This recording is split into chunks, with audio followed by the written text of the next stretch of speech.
প্রথমে আমরা দেখব ইরান এবং ইসরায়েলের দুর্দান্ত একটা ব্যাটল হয় এবং এই ব্যাটলে কার কতটুকু ক্ষতি হচ্ছে এই হিসাবটা আমরা করব।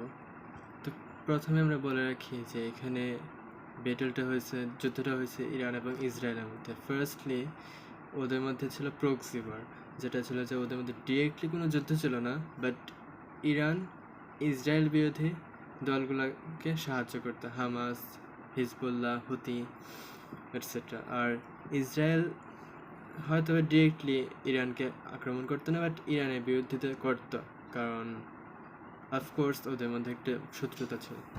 বাট সরাসরি যুদ্ধ আমরা 40 বছরও দেখি নাই। বাট খেলাটা ঘুরে গেছে কখন, যখন ইসরায়েল হঠাৎ করে হামলা করছে ইরানের ভূমিতে।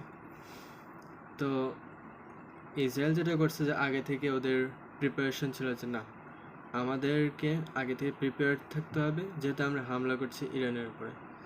রিজন একটাই, ইরানের নিউক্লিয়ার যে নিউক্লিয়ার কার্যক্রম অ্যাক্টিভিটিস, এটাকে একদম ধ্বংস করে দিতে, যাতে ওরা নিউক্লিয়ার কোনো বোমা, নিউক্লিয়ার কোনো ফ্যাসিলিটিস, নিউক্লিয়ার কোনো কিছু তৈরি করতে না পারে। কেননা যদি ওরা তৈরি করে ফেলে, কারণ ইসরায়েলের কাছে অলরেডি আছে, হয়তোবা আছে, হ্যাঁ, তো ইরান যদি এটা তৈরি করে ফেলে তাহলে ওদেরকে দমানোটা ইসরায়েলের পক্ষে একটু কঠিন হবে। তখন মিডল ইস্টে নতুন একটা পরাশক্তি চলে আসবে, সেটা হচ্ছে ইরান।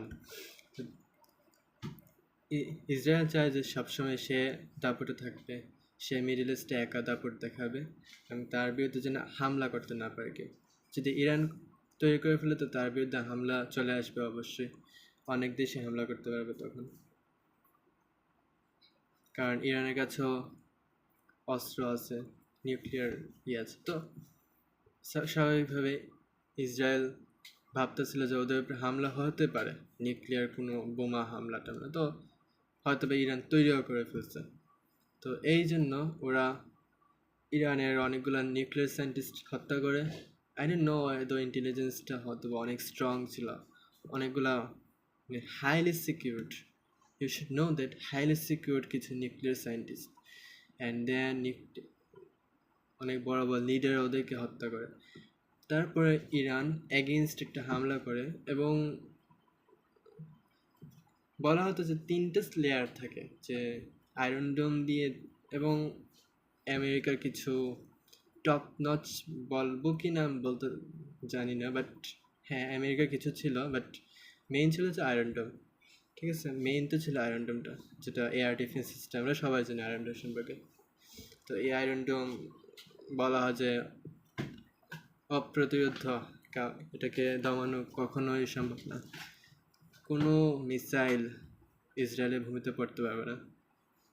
তো হ্যাঁ, এটা একটা সময় ছিল, এটা সত্য ছিল একটা সময় ভাবা হতো এরকম যে আয়রন ডোমকে প্রতিহত করা সম্ভব না, ইসরায়েলের ভূমিতে মিসাইল ফেলানো সম্ভব না, বাট এটা কিন্তু সত্য নাই আর এখন আর, কারণ আমরা দেখছি যে ইরানের অনেকগুলা ছোট ছোট ড্রোন পাঠাইছে। আপনারা যে সার্চ করেন যে সোয়ার্ম নামে একটা ড্রোন আছে, খুবই অল্প টাকার, এরকম হাজার হাজার ড্রোন পাঠাইছে। তো যেটা হয়েছে যে আয়রন ডোম কিন্তু এতগুলা মানে ক্যাচ করতে পারে না, যে এতগুলা যখন ড্রোন আসছে তখন সে একা আসলে ওই এতগুলো ড্রোনকে যে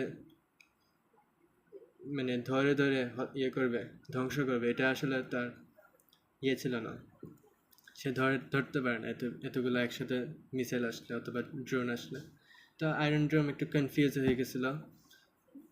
তো এগুলো আসলে এয়ার সিস্টেম, তো মানে একটু কনফিউজড হয়ে গেছিলো, তো স্বাভাবিকভাবে সবগুলা ড্রোনকে করতে পারে নাই, যেটা বলে যে ইন্টারসেপ্ট করতে পারে নাই, বাট ধ্বংস করতে পারে না, যেটাই বলি।